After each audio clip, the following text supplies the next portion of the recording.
Choisissez le service de Maman Chimène Cargo et bénéficiez de plusieurs services tels que le fret maritime, chargement de 5 conteneurs en un seul jour, service cargo rapide de manière à ce que votre conteneur arrive à bon port dans un délai de 35 jours, un service de fret aérien pour que vos marchandises arrivent par avion dans un délai de 3 à 4 jours. Maman Chimène dispose également d'un salon de coiffure mixte, coiffure homme de très haut niveau, coiffure femme avec des professionnels de la beauté et du look. Un salon qui respecte toutes les normes.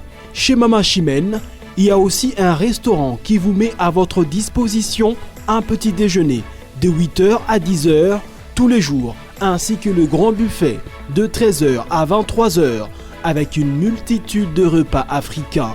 Rejoignez tous le service exceptionnel de Maman Chimène 6 à Dubaï, Moon Royal Hotel, Deira, Maman Chimène Cargo Service, toujours près de vous. On vous accompagne en tout pendant votre séjour à Dubaï. Voilà, bonjour chers téléspectateurs, bonjour Bandeko Nabiso, internautes, Bozo Talabiso partout à travers le monde. Merci infiniment parce que Bozo s'abonne régulièrement, Bozo s'abonne toujours dans ma chaîne Nabiso sur Facebook, sur Instagram, sur YouTube, na Bosolo, na Dubai TV. Comme d'habitude, toujours Kobeta Masolo et Mboka, Nandeko Merlin. Mais avant de recevoir Monsieur Merlin, on repasse à quelques actualités qui sont à la une. Il y a un partenariat qui a été signé entre l'école Partenaire School dans les écoles et universités catholiques de la République démocratique du Congo, en partenariat avec l'archidiocèse de Kinshasa. L'objectif est de faciliter le développement rapide des compétences des communications en anglais parmi les étudiants congolais. Voilà, il y a encore une nouvelle. Quelques jeunes délinquants incontrôlables, communément appelés Kuluna de Kinshasa, envoyés il y a 10 mois à Kanyama-Sese pour leur réinsertion dans la société, sont désormais des bâtisseurs de la République. Selon les sources locales, ces derniers sont en Afrique du Sud depuis mercredi pour une formation de 6 mois. Donc, Kuluna Mususu Bagena en Kanyama-Sese, aujourd'hui, bâtisseur, formation en Afrique du Sud il y a 6 mois. Génie civil, Mususu maçon, qu'est-ce qu'on s'est spécialisé dans ma combo bazo sala. L'autre information, Félix Tshisekedi, magistrat suprême, a réussi le jeudi. Il a réussi le jeudi. C'était le serment des hauts magistrats de la Cour de cassation du Conseil d'État et des parquets généraux près des autres juridictions. En ce qui concerne Jean-Marc Kabound, des tensions sont signalées depuis le matin, le matin d'aujourd'hui. Bon, vous allez suivre peut-être l'émission en retard. Le matin d'aujourd'hui, où plusieurs militants du parti de Jean-Marc Kabound sont descendus dans la rue pour protester contre la décision judiciaire de la Cour de cassation qui condamne leur président Jean-Marc Kabound à 7 ans de prison ferme. Le vieil de pneus qui se sont brûlés, routes barricadées, et bien la police a pris des dispositifs pour essayer un peu de disperser la population. Voilà. Vous avez suivi aussi Madame Tina Salama qui travaille dans les départements des communications à la présidence de la République, qui a dit que rien ne concerne la présidence de la République pour l'arrestation de Stanis Boujakera. Donc il a été arrêté, ce journaliste. Madame Tina dit que ça n'est concerné le gouvernement, donc ça m'a embêté justice. Voilà. Et puis ce matin également, après, comme je venais de le dire, 7 ans de prison pour Jean-Marc Kabound. Kabound perd son mandat. Donc Jean-Marc Kabound perd son mandat de député et devrait être remplacé par son premier suppléant pour les quelques mois qui restent durant cette législature. Voilà donc un peu quelques informations qui sont en cours actuellement. Après Mbandaka, Équateur, Moïse Katumbi, opposant politique, est arrivé ce jour à Kikwit ainsi qu'à Kwilu pour redynamiser son parti Ensemble pour la République. Voilà, on reçoit merci Merlin Mampouya, comme on a toujours reçu plusieurs fois, mon bébé actualité, tous les jours, te présenter ma condoléance, moi c'est Sarah, la opération en chirurgie jusqu'au point que elle est morte, elle a perdu sa vie, donc de présenter ma condoléance. La influenceuse Nyon surtout, il y a tout l'icolo, influenceuse Nyon surtout, il y a Bazoba, influenceuse tout Bazaramaël était. Donc, vous voulez une vie de luxe. Donc, on va juste parler de ces petits, dans de petites phrases. On va même pas beaucoup parler parce que toutes les filles, la majorité des filles qui s'appellent influenceuses, bah là, ben, on a un problème. Voilà. Monsieur Merlin Mampouya, bonjour et bienvenue. Bonjour, Ndeko Robert Getty. Na sepel Goyambo, Lelo, na émission Nabiso, toujours qu'on continue à analyser l'actualité en Boka. Vraiment. Sinon, bonne santé, bonne retour par rapport à la émission tu les carrés. Oui, santé, ça va. Nzamado Salangolou, ça va. Pour la émission, bah Congolais, bah c'est pays Makassi. Bah c'est autant qu'il y a un message. Oui, tout le temps un message. Toujours tout le temps un message. Bah c'est pays Makassi. Les gens qui ont là, Mboka Nabiso, pour défendre couleur Nabiso toujours malgré les bandes Mboka. Vraiment ça va. Sinon ça va. Voilà, toujours continuer à avoir un message Nabiso, comme Nabiso est belé, il y a une émission à chaque fois, toujours avoir un message par rapport à Nemambo et Zoleka. Voilà, tout le Kambal Bosso, 7 ans de prison pour Jean-Marc Aboun, la cour de cassation a condamné, c'était le mercredi 13 septembre. Un opposant de Félix Tshisekedi, l'équipe pendant un moment difficile a eu des pèses, va travailler ensemble, FCC Cash, Bandi Union Sacrée ensemble, à Longo et Lelo. Il y a une prison. Un opposant comme Jean-Marc Aboun, proche du président de la République, qui est prison. Étant qu'analyste politique, vous en dites quoi? Oui, Ndeko Robert Getty, d'abord, nous rectifier Ndeko Jean-Marc Aboun, azali opposant à Ndeko Félix Tshisekedi. Nous savons Congolais que Ndeko Jean-Marc Aboun a accueilli moi le mbango mingi. Il y a des conséquences dans l'État. Na kotalisa. Ndeko Jean-Marc Aboun azali muto asali lutte pembeni ya Papa Etienne Tshisekedi a continué tina mwana na ye Félix Tshisekedi. Mais akei na lombango la lolenge nini? Na koyebisa yo ke Ndeko Robert Ndeko Aboun akomaki ti lokola vice-président ya mboka. Ndeko Aboun akomaki na kotere misabato na nzela ba mituka nzela pour ça à gérer circulation. Donc ils allaient place na yete. Ndeko Aboun akomaki tina niveau ya kokanga élément ya garde républicaine. Wana a dépassé ki mwa muke limite. Ndeko Robert Rose ala ba ninga biso na yo. Mais ce qui yo comme déjà chef de l'État faut na pesa yo place na respect chef de l'État. Ndeko Aboun akomaki lokola après Félix Tshisekedi yé à la nité ezalaka bongo te. Toyebi ki na Congo après Félix Tshisekedi ezalaka Ndeko Mbosso. Ezalaki Jean-Marc Aboun te. Non, après président, c'est le Sénat. Hein? Non. Après président de la République, ils ont le Parlement. Le Parlement, il y a le Sénat, Moupandi. Il y a beaucoup plus. Deuxième chambre, il y a le président. Après chef de l'État, ils ont le président de l'Assemblée nationale. Mais, ce chef de l'État a eu absence ou empêchement définitif. Mon succès d'Akaye, ils ont le président du Sénat. Sénat, ok. Voilà, je continue. Ok. Ndeko Aboun. Alexa qui va excès des airs. La koyebisa yo ba ko congolais que maman Marthe akenda ti ko mona Ndeko Aboun après ba incident sur arriva ki wana ki kolongwa te malgré ça to bongisa to ba na parti moko. Mais quand la acte Ndeko Aboun salaki ezalaka te okoki jamais kokanga élément ya garde républicaine moko ezoko kangi mokonzi mboka akendaki mwa musika ya bagissement na ye. Malgré ça garde républicaine ye sali sabotage na ndako na ye sali esengi sala wana maman Marthe abengaki na téléphone basololi bien te à se déplacer personnellement à Keti et pas Ndeko Aboun. Non, malgré ça nous sommes une famille tout nous kato bongisa tout ibani on pourrait faire Ndeko Aboun. Lokola yebaki déjà carte na bango bazaki nango. Carte bango bazaki nango yena banani. Yena Ndeko na ye Mwanga Chuchu, yena Ndeko na ye Moïse Katumbi. Mais Ndeko Aboun n'a jamais travaillé avec ces gens-là, c'était ses opposants. Ce sont des gens que Ndeko Aboun n'a jamais approché.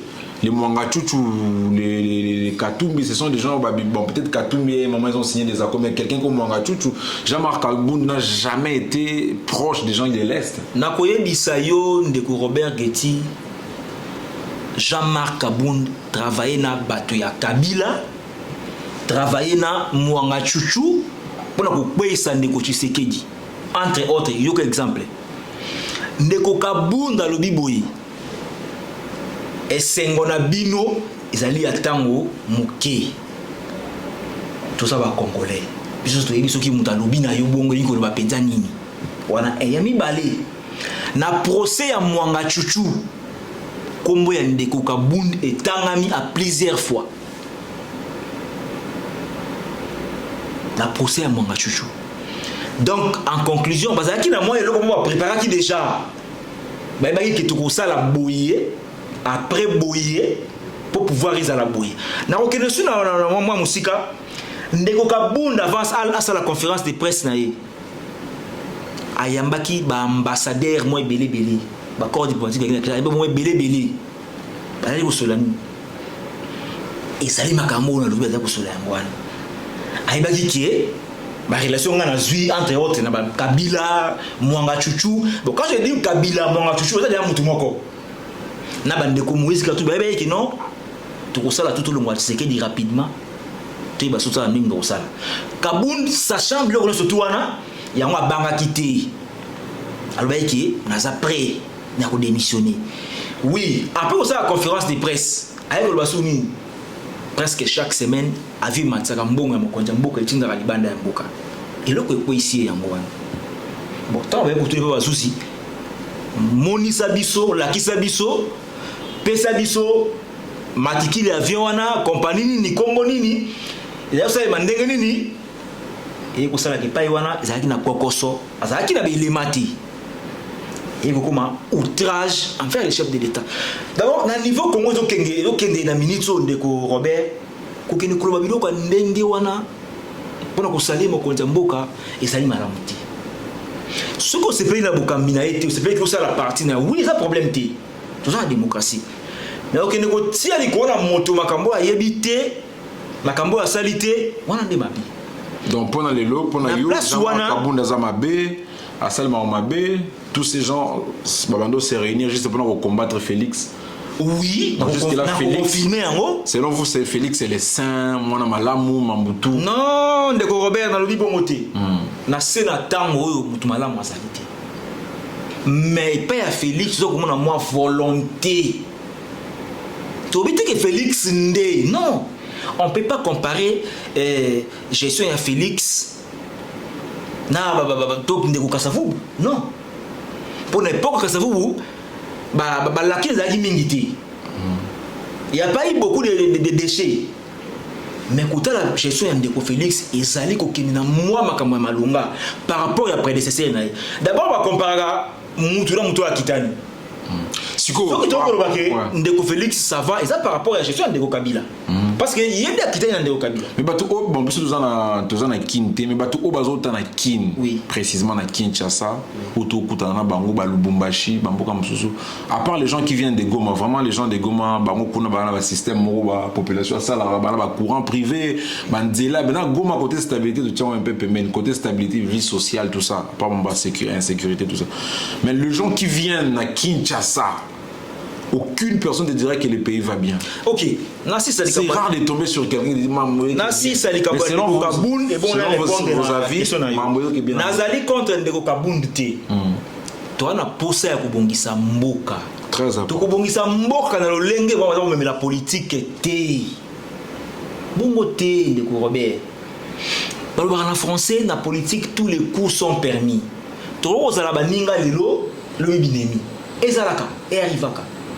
Mais le lenge de Kabunda qui est dans la française excès des airs.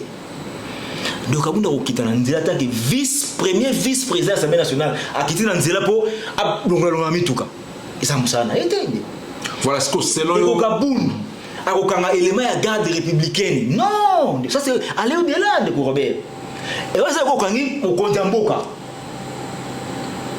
Notre solution c'est que lui attends yo komi mo konti na fona pesa au place à tout aller qui na ngai ko fona pesa au place na respect ki bo konti wana ki ndeke à côté pour la condamnation na ye ceux qui bazuzi ba estimer ki azwa 7 ans to 2 ans to 3 ans et ça musala bazuzi et ça musala ngai te ya yo ndeko Robert te ozomona te que le Jean-Marc Kabunda ko taper na prison à cause de na prison mais Théo se rendre compte que malgré à côté na prison après tout un système ndeko Vital Kamerhe tout à l'heure ndeko ya ba ndeko bazo kota na prison ba condamné Vital Kamerhe ko ba condamné à peu près 20 ans ndeko bazo condamné à 20 ans 5 ans 7 ans et puis à une certaine période après une année quand tout le monde a ndeko abimi dans la prison pe homme libre pe ba passer sur l'équipe place on ba quoi très dangereuse ba point très dangereux yo étant canaliste politique ou en place sur la ligne il va condamner 7 ans mais rien n'empêche que tous à la surprise après 2 mois toi une année abimine pepele en tout cas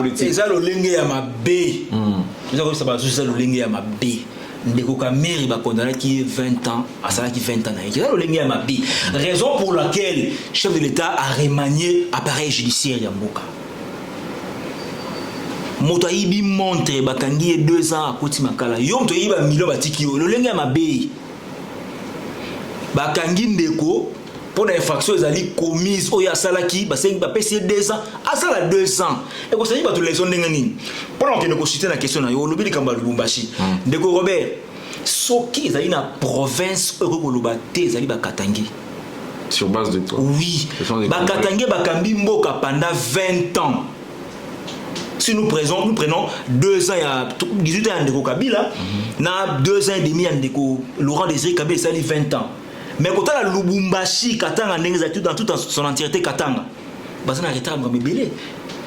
L'accès à même aéroport, ouais, j'étais surpris. Quand j'arrive à Lubumbashi, je suis surpris. Quand on a les grands Katanga, ils allaient au Salema. Côté aéroport, et pas y a un gouvernement qui m'a souka. D'ailleurs, ça l'aéroport, Kolwezi. Quand la côté va village province ville mususu. Ils ont ko kotungama. Bon, to le bani pour ba Katanga ba kambaki biso pendant 20 ans. Bah c'est le côté. Bah ça qui na souci à Katanga te.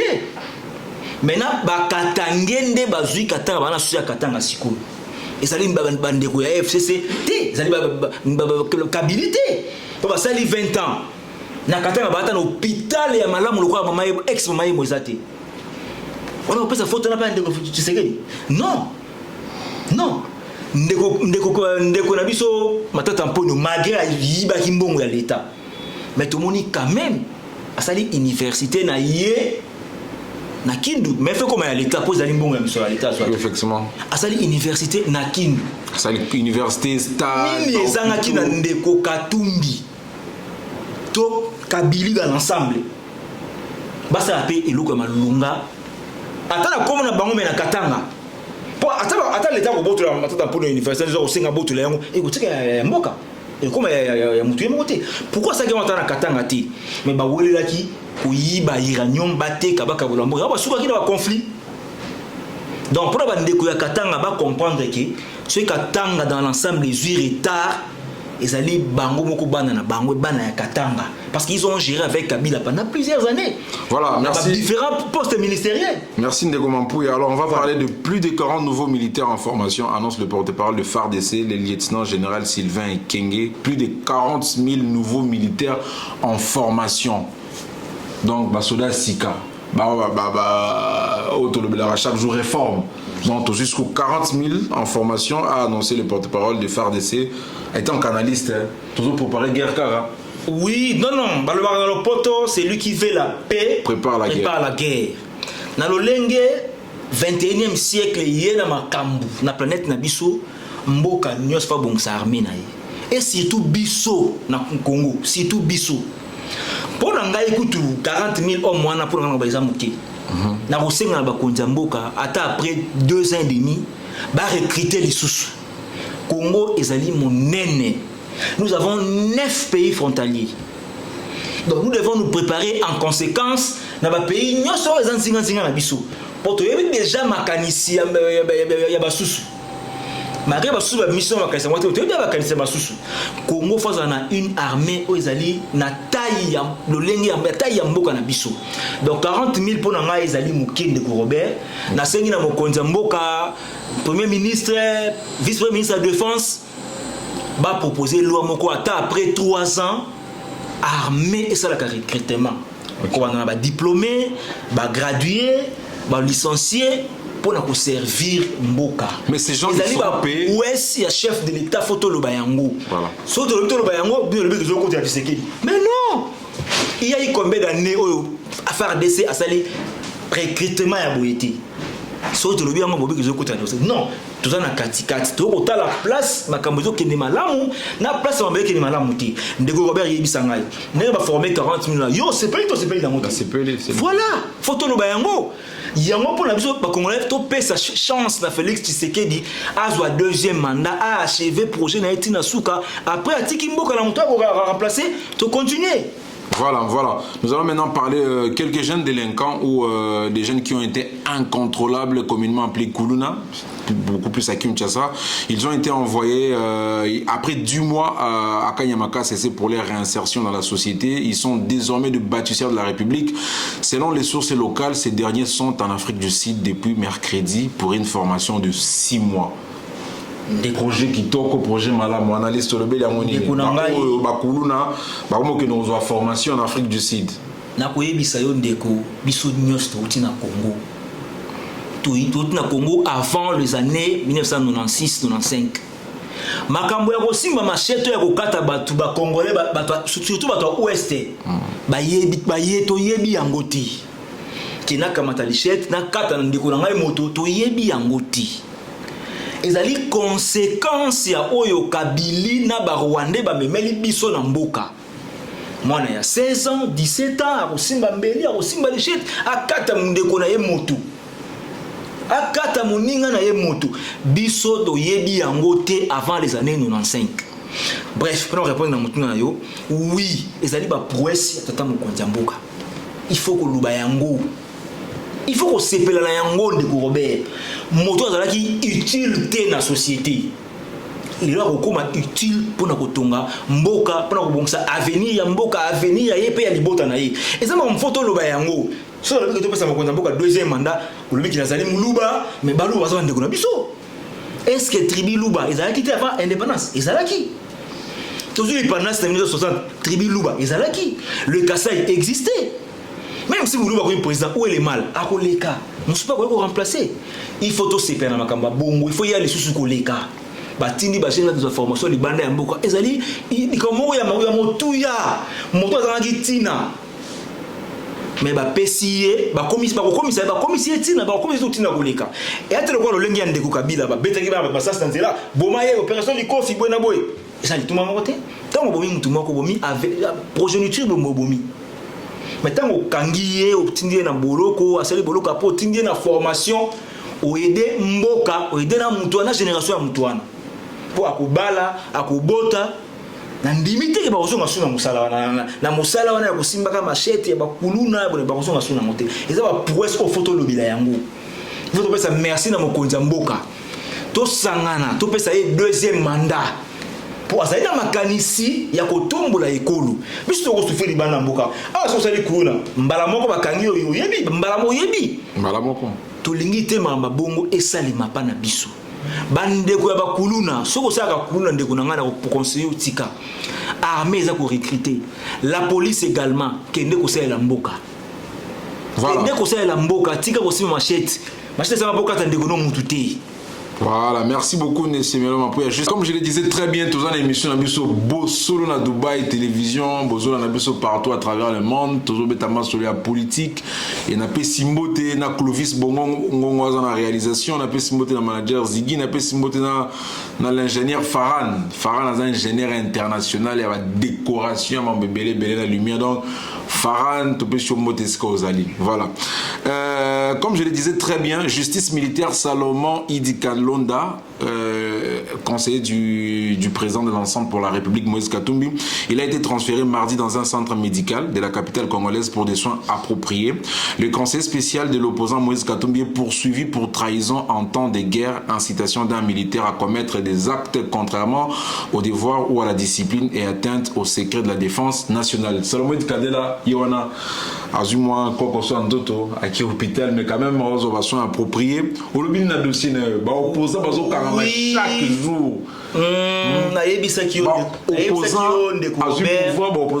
chaque jour. Opposant et le but est que moi les couleurs mi béco. Tout ça la moins différence des choses mon cher. c'est pas dit que le gros est opposant, que ça n'importe quoi, que ça la trahison pour ça opposant, non. Et puis nous voyons ça Congolais comment ceux qui ont kangim de quoi côté na prison à Beli, faut que nous soient soin. Et tant qu'ils commettre acte na yoana. Parce que maladie donc ceux qui ont commis na maboko ya bazuzi na maboko ya l'état ndé à Beli.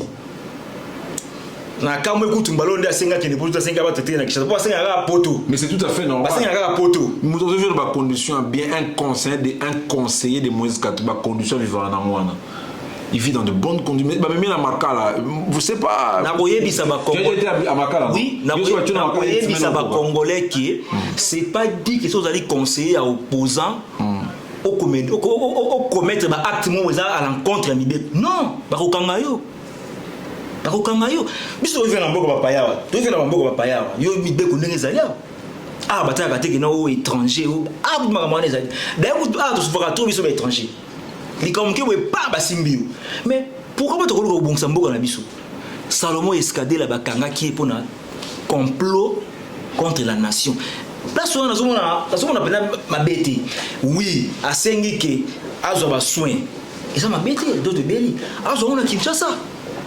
Et puis bandima za Kinshasa basali mabete ngana moni kutu ba pesi basusu basali ba malamu mutabela boloko oui bandimia ki ndeko so soin et puis boni babela ba soin te boni abeli boya ba kene na hôpital te type akufi na prison mais ça dépend de la rang social ezali kambo ya rang social te devant mi beko biso zali na égalité. Et ça m'a commenté non pour les conseillers tous les pour les camarades ya na prison il y a ma place VIP tu vois non Ndeko Salomon escadé la azali na prison ya Ndolo azali na makala te azali na Ndolo pourquoi Ndolo parce que asaki comme na ba militaire akosamba lokola militaire mais ce qui l'état justice ba militaire ba c'est pas que nous soit soin pour abeli et ça comme malamu et ça m'a bête. Mais to boyine système qui au koti boloko po yibaki po tumisaki mboka po bukaki mibeko na simanango na beli na relation na poto te bon to lingi ngote pourtant ngoko sa makamuna yo osa maladi te tant l'état ko simba yo maladi munani. Non, voilà, merci. Encore un message très important. Après 10 jours, après l'annonce de sa mort, après 10 jours, vous savez que le journaliste Stéphie Mukinzi, il est décédé en France. Sa famille biologique depuis Kinshasa sollicite l'implication des autorités congolaises ainsi qu'aux personnes de bonne volonté pour le répatriement du corps de leur fils. Je rappelle que c'est un journaliste qui a été décédé dans l'eau. Je ne sais pas si c'était dans un rivière, dans un lac, il était décédé en France. Alerte, Congo Airways suspend.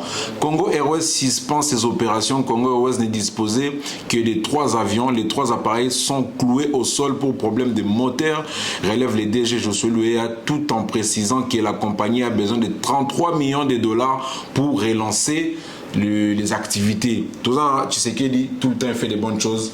Depuis Tshisekedi a retrouvé les avions des Congo Airways, il a retrouvé Transco, il a retrouvé certaines choses. À côté du Congo Airways, la société est tombée en faillite.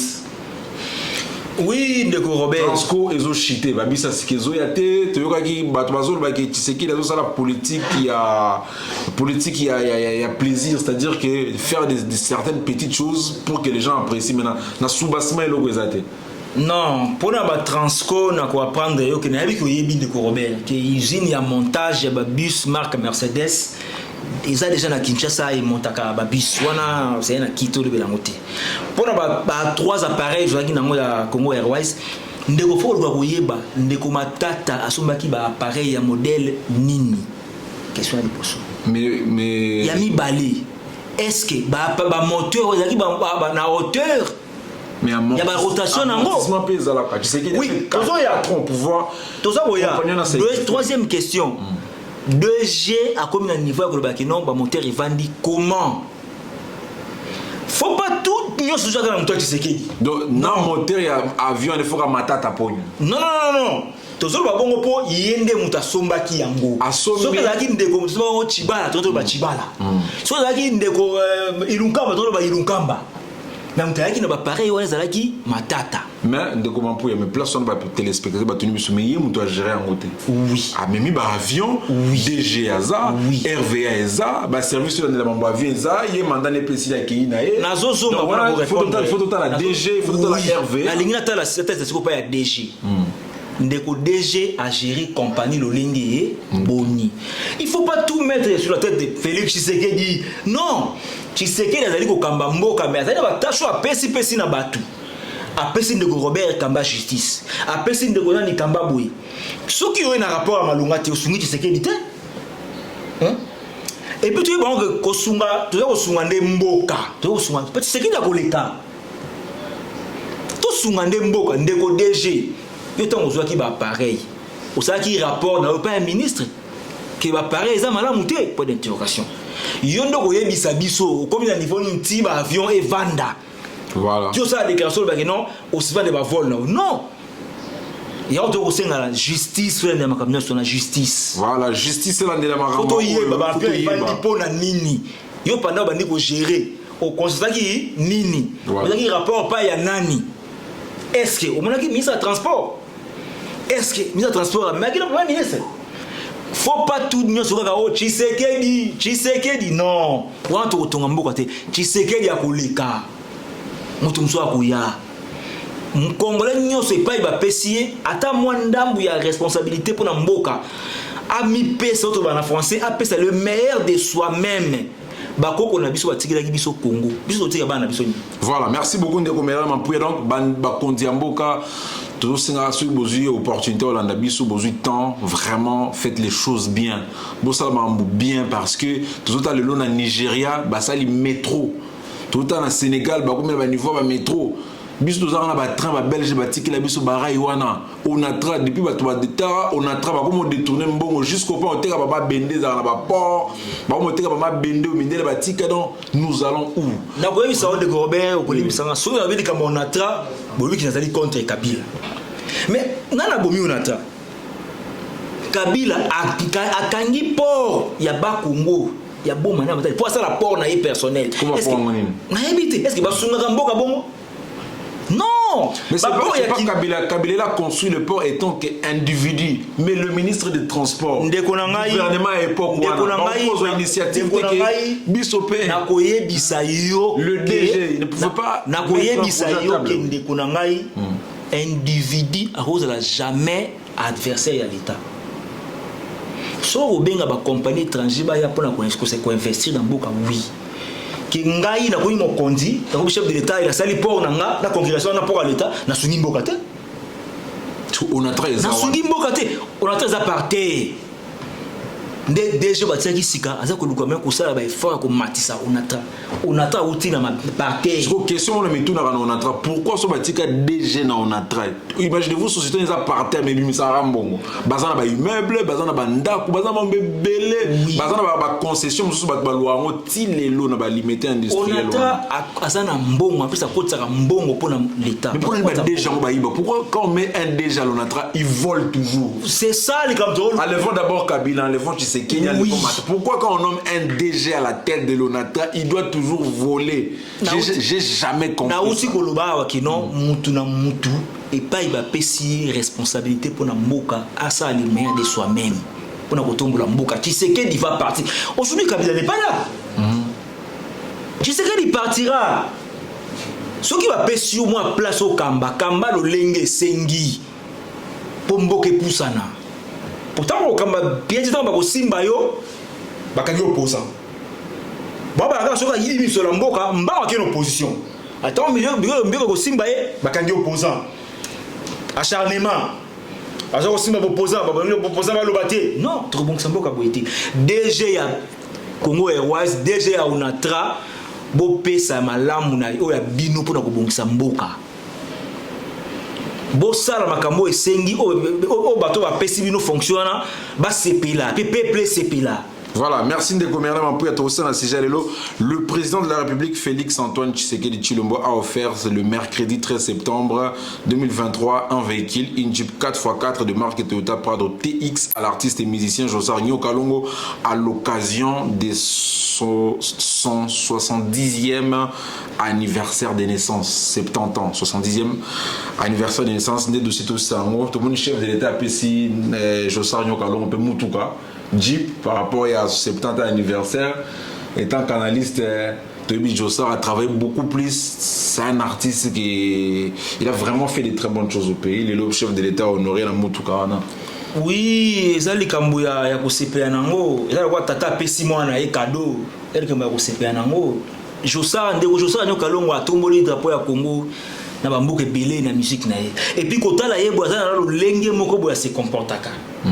Soki mokonzi mboka a estimé que sepela pesi mutuka wana ezikola cadeau ezali le kama mabete ezali kama mutu ya kosepela parce que le ba pesi ndeko Jossar bako ba sabelo ndeko mususu voilà bako ba ndeko Robert Getty ezali normal faut ko pesa merci na mokonzi mboka ezali laki sika litoi na ye ezali partout ayambaki ba joueur na mikolo tikoleka lelo apesi moko ba musicien voiture lelo ozala moko ba artiste théâtral lelo ozala moko ba journaliste en tout cas makambo ya kosepela nango azaka kolakisa bolingo na ye envers ba congolais envers ba musicien.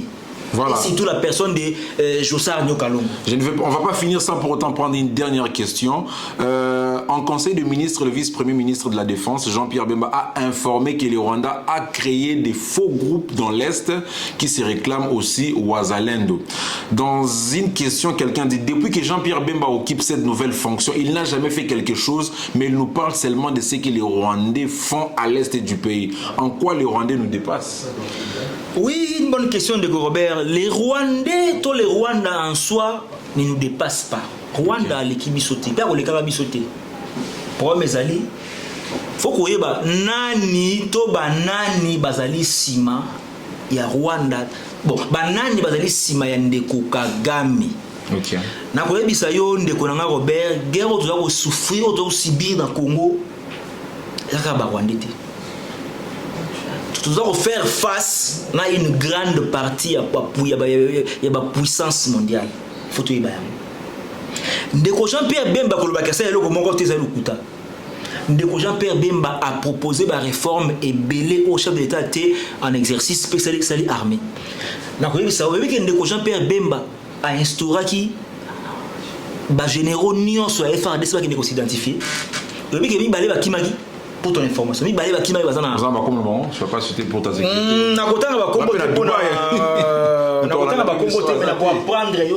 Des généraux qui Rwanda.